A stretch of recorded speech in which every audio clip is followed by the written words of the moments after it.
Don't believe the hype. Don't believe the hype.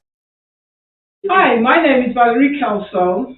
And I'm Suzette T. And welcome to the Don't Believe the Hype Show. Today, we have a very special guest. We're so excited. She drove all the way over here from Dallas to visit with us. And her name is Michelle Miller. And Michelle originally comes from Illinois, and she moved to Dallas, and she's got a very special calling on her life. She founded Miller's House with Hope, Inc. She actually works with teen moms, hurting women, young adults at risk, and she truly believes in mentoring because mentoring works. So I just wanted to honor her. There's, a couple things in her life that's led her to where she's at today. She did lose her mom at 14 years old, and she was traumatized by this, and that's allowed her to have a heart to help children in foster care because of her own experience with rejection. So we are just excited to have you here, Michelle. Thanks for having me. Thank you for coming. So I guess start and tell us a little bit about you. And we talked, I gave you a little bit of an introduction, but I know you have so much more to share with our audience, and they're excited to hear from you. Well, thank you so much for the opportunity to be here. I want other people to realize that fostering, there's a big need for fostering. My heart goes out to hurting children and goes out to hurting teenagers. There's a great need for the teenagers. My thing was I was 14 when my mother passed away, and my brothers and sisters, they just didn't know what to do with me. And my father, I was the youngest of the family, so my father didn't know what to do with me either. So everybody just pushed me away, and so I had to deal with all the rejection and then the pain of losing my mother. And then I became pregnant. I done things out of hurt and had people come into my life when I was very vulnerable. And even before that, because I was dealing with watching her suffer with the pain of cancer. And so when I got pregnant and I had the baby, I ended up getting my own apartment at 16. I've been very resourceful. I've been independent my whole life. I've been on my own since I was 16 years old. So my heart goes out to teenagers who get the double rejection because they're already rejected. But then when they're teenagers and then nobody wants them, that's a double impact and a double pain. So our children in the community are hurting. We have a lot going on. There's children sitting in CPS right now because there's not enough homes for these children. And it breaks my heart, and I keep, trying to bring, at least one or two into my home. I try to do one at a time because I feel like I can give that child more attention and the nurturing that they need because they need unconditional love. And so you can't take it personal, the things that, they may do. They may, break things, they may destroy things in your home. But you have to just nurture them and try to just let them know that there's somebody out there that will love them in spite of their circumstances. So I thank you for letting me come and letting me pour my heart out to let others know that there is a great need, especially in the Dallas-Fort Worth area. I met Michelle 2-3 years ago. Yes. Through a mutual friend. And last year before COVID, I was honored to mentor 3 of the young ladies that Michelle was taking care of.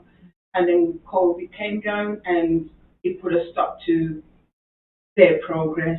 Mm-hmm. And when I'm telling you, these young girls, they want everything. They just want the same thing all young girls want. They just need that love. They just need that attention. We took them shopping. They wanted prom dresses, and we took them to go and get prom dresses.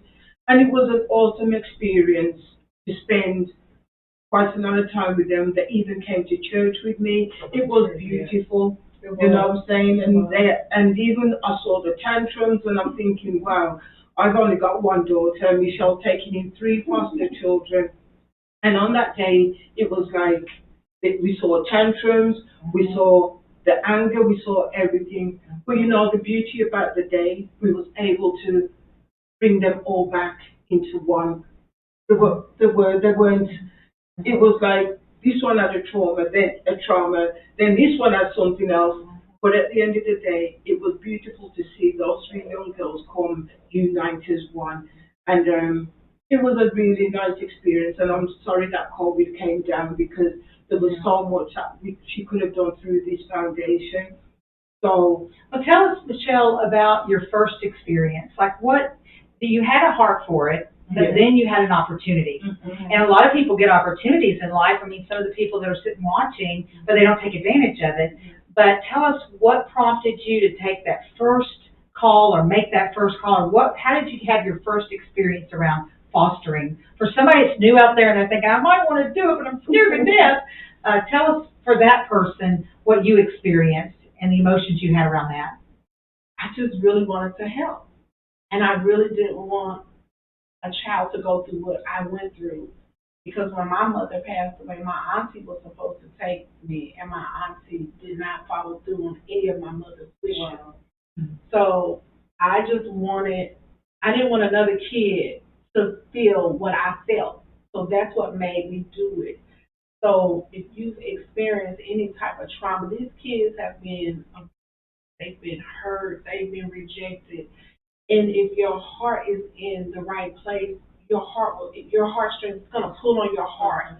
You're gonna feel that urge that you need to do something. So I always say, let your heart lead you. Let your heart lead you into helping someone else, because you have to have a heart to even stop when you see a homeless person. Some people can walk right past them and keep right on moving, but some people are moved and their heart is touched. So if this story is helping you and you're feeling a tug, it's a child out there that needs you. It's a child out there that would love to have a safe home, an environment of a family. Because I always call it, I'm a bridge. I'm that bridge that's going to help them get to where they need to be, to get them over that hump. Because I always tell them, you still can be successful. I do positive affirmations with them. You're still amazing. You know, you don't have to wear being a foster child as a badge. You know, and I never say when we're out, these are my foster daughters. These are my daughters. I never let them feel that even in school. These are my daughters. Yeah. So you just have to let your heart lead you and make that phone call. You can reach out to me if you like to. Is that okay for me? Yeah. Oh, yes. We'll give your name and number in Okay. just a few minutes. Okay. So what were some of the challenges you faced? Because one of the things you said before the show is that you can't take anything personally. So tell our audience some of the challenges around, yes, it's great, and if you have a call in your heart and you love kids, but what were some of the challenges that you overcame because you still continue to persevere? That's right. You still continue to do it. You're not one and done, Mhm. Michelle. You kept going. So tell them some of the challenges, but how you overcame them, not just the negative part of the challenges, but how you overcame that and why you keep pushing through. Love. Wow. Love never fails. That's right. It was days like I said, they would tear up your house. Sometimes they'll go in the closet and they'll urinate. They'll just do things, and they're acting out, and they're wanting attention sometimes. So your heart just has to continue to bring you back to, I gotta love this child out of there. I gotta love this child to the point that they know that there is people in the world that do love them, because they have a wall up. But they feel like, if my own mother and my own father and my own grandparents and nobody in my family accepted me, took me in. You cannot just give up when you see the acting out, when you see them, because you might be in a situation one day where you may need something. So you gotta let love be the overpowering thing that keeps you in that child's life. And I always tell them, I'm always here. Even when they leave, I'm always here. I'm always a phone call away. Is the process of fostering a child easy? Hard? Yeah. It's very hard. It's very hard. It's days I've cried. It's days I wanted to give up. You need a support. You need a support system with other foster parents, and you need those respite times when have the child go to someone's home and you can give some time, because you have to do self-care if you're going to do this. Self-care is very important. So build you a nice support system of someone with maybe kids the same age as yours, so y'all can switch off on those weekends where you just need that break. because you definitely have to take care of yourself because it is very stressful, very stressful. What do you do for self-care? I go to the park, sit and read a book. Even sometimes I take them with me, and I'll let them have a little picnic, and I sit there and I read my book. Sometimes I'll go out to dinner. You know, with the pandemic going on, we haven't been able to do a lot of that. So I start doing alternatives like just going out to the park, breathing, you know, in the getting vitamin D in or whatever. Or I'll take a walk. I love to take a walk in the evening time. That helps relieve, you know, stress or whatever. And then you can let them get on their bicycles and they can ride their bike. So there's things you can do, especially like I said, sometimes you can just go sit in your bedroom, close the door, turn on a candle, and just relax your mind. Just relax. But yeah, you're going to need that support and you're going to need time for yourself as well. I had one that had a lot of dysfunction, and I would think I'm ready to go to sleep, and then here she would come knocking on my bedroom door. She'd be upset, and I would have to talk to her, talk her down, and get her back where she needed to be.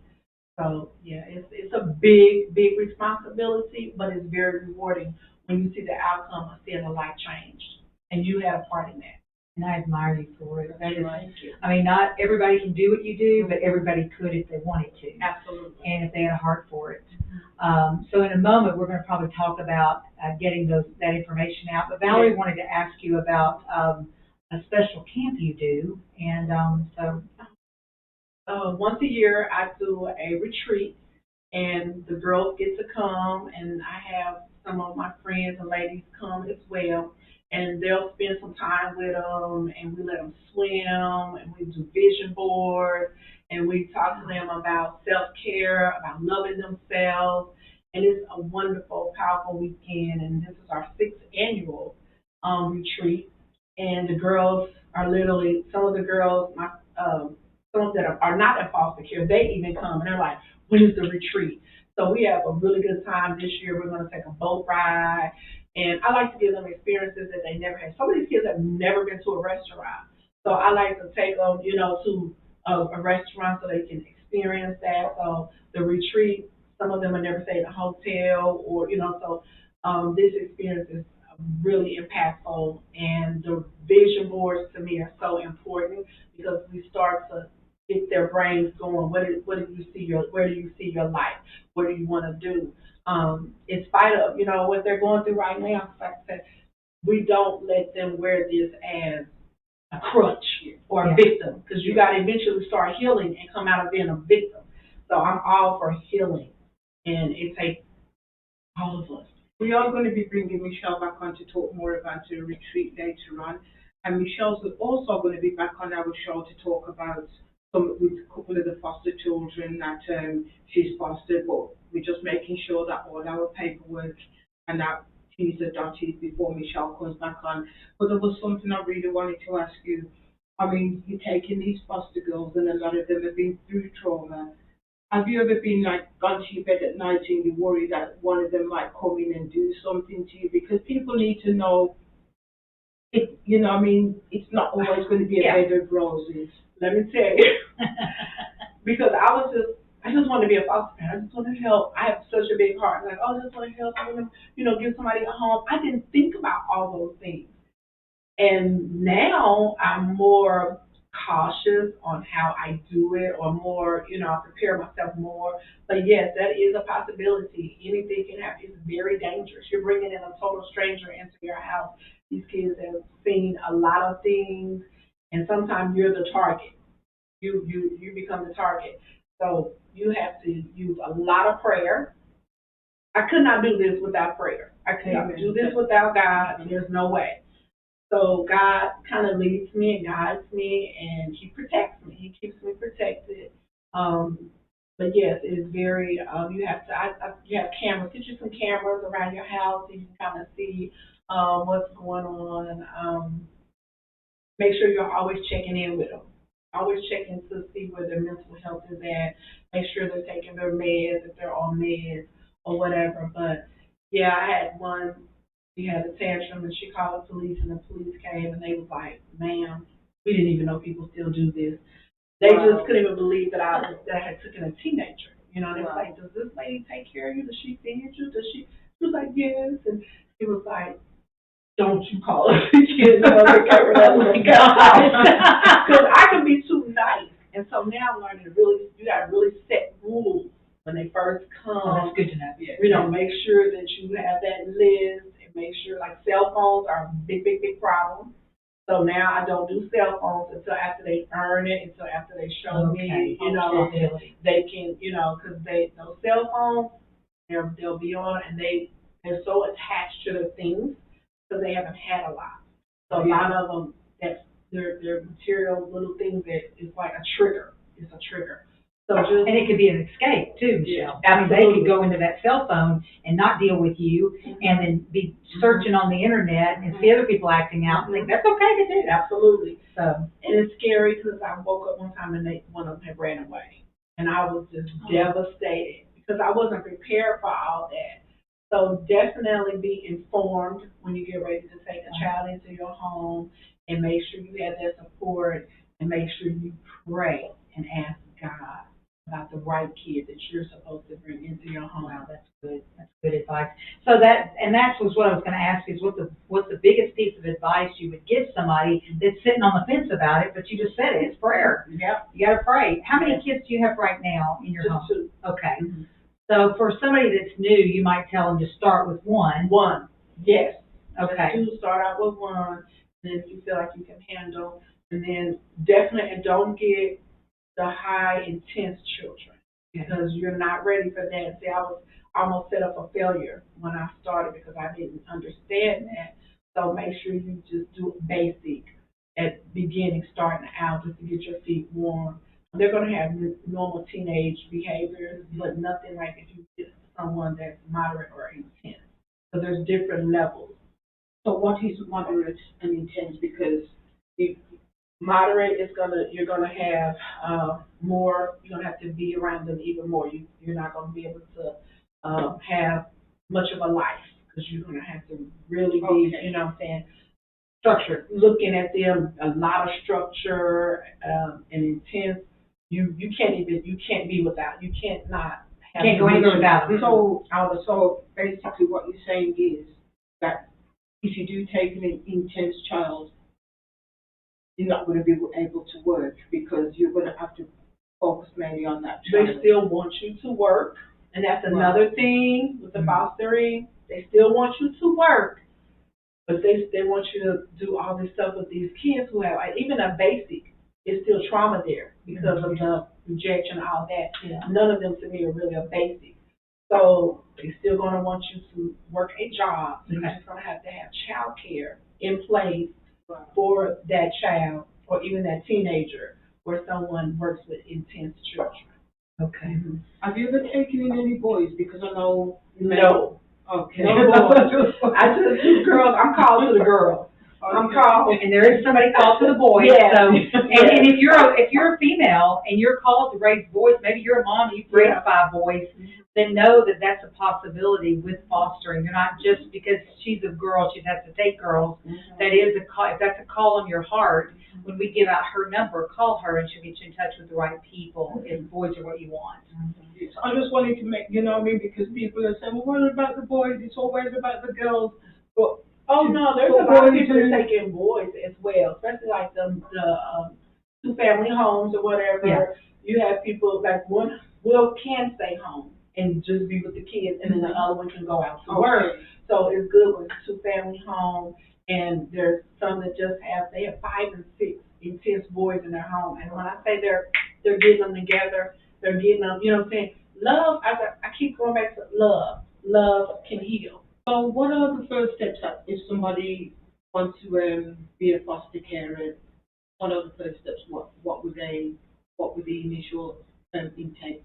Then you have to reach out to a foster agency. There's a lot of foster agencies around. You can Google foster agencies, but you can also reach out to me, and I can connect you with wonderful foster agencies that can get you started. You're going to have to take some classes. That's going to be the first thing they're going to have you do. You're going to get some training, and you're going to take those classes, and then you'll do your home study, and then they will approve your home study after the background checks and all that come back. So that's going to be the first thing. I truly, truly believe everyone should have at least one foster child in their home. I think every church should promote at least every member having at least one kid in their home so that we can really make a difference and so we can really get these kids off the streets and help them process to go back home and the parents can have healthy, whole children coming back into the home because they learn what healthy looks like versus toxic. Especially if that parent is getting the help and the counseling and everything that they need. Because I'm all for children being restored back to their families because no matter what they have been through, they want their mom and their dad. I've never seen anything bad about the parents of these children because a lot of us have just been through trauma, so we need each other. Yes, And I remember when you brought that girl to my church and she went up and asked for prayer. Yeah. And it was shocking to me that this girl would just automatically want prayer. Yeah. And you know, I felt it was nice to know that just because somebody's in care, that they still believe there is a God. That's right. And you are right that the churches should have at least one foster child in the home because many of us have got a room that's empty. That's right. You know what I mean? So I really appreciate you bringing that point up today. Yes. You know what I mean? So I thank And I thank you too. You're welcome. We're so excited that. you. Yes, well, what I'd like you to do is, how would somebody get in touch with you if they wanted to either start the process of fostering, if they wanted to help Hope Inc. or Michelle's Homes, Miller's House. I'm sorry, folks. Miller's House with Hope Inc. So if they wanted to do any of those things, how would they get in touch with you? Is that an email or a phone number? If you could just tell our audience, how do they get in touch with Michelle? You're more than welcome to reach out to me through email. It's michellmiller61@yahoo.com because I cannot remember my Miller's House with Hope right now. So just reach out to Michelle Miller. 61@yahoo.com, and you also can call me at 214-621-4366, and I'll be more than happy to direct you with an agency that can get you signed up and get you going. And I don't mind even mentoring you and helping you if you had questions or whatever once you did your home study and brought a child into you. Oh, that's awesome. You know what I'm saying? I really, truly appreciate you coming on our show to talk about foster care because I've also done some foster care myself. So, and I see these children, but in England, our children have a transitional home. But over here, I noticed that when they turn 18, I want you to elaborate a little bit about what they do. What happens when to they that turn? child when they turn 18? Well, they do have some places set up where they can go into transitional living and into their own apartment, but they have to want to do that, and sometimes these children don't want to because they are tired of being under the control of CPS because they have to. There's a lot of rules with these kids, so but they do want us to have normalcy. So a lot of them, when they turn 18, they think they're grown, like the average teenager, but there are some transitional places for them. But there are some times when it doesn't work out and these kids end up right back on the streets. I've had them end up knocking at my door, trying to come back to my house. So that's why I really want to see them get the help and the healing that they need before they turn 18. And that's why now I do the other things to help them, prepare them for transitional living. Well, I'm so excited for what you do. You are changing the world. You're transforming lives. People are different because of you. Kids are different because of you. So I have one question for you. Yes. Michelle, what do you think that don't believe the hype means to you? Don't believe the hype means don't believe what you hear. Get informed information before you make a decision about anything that you're desiring to do. And if you're desiring to be a foster parent, be informed so you can make an informed decision. Please don't believe the hype because it's a wonderful and it's a rewarding thing to do. Awesome. Gosh, thank you so much for joining us, Michelle. And thank you for allowing us to come into your home, into your living room, onto your computer, wherever you may be. Valerie and I are blessed by you, and we love you. And we can't wait to come and be with you again next week. So that's the end of our show. And please do not believe the hype. You are powerful, you are wonderful, and God has made each and every one with a gift. So just remember who you are. You're a child of God. Don't believe the hype. Thank you. Bye. Bye-bye now.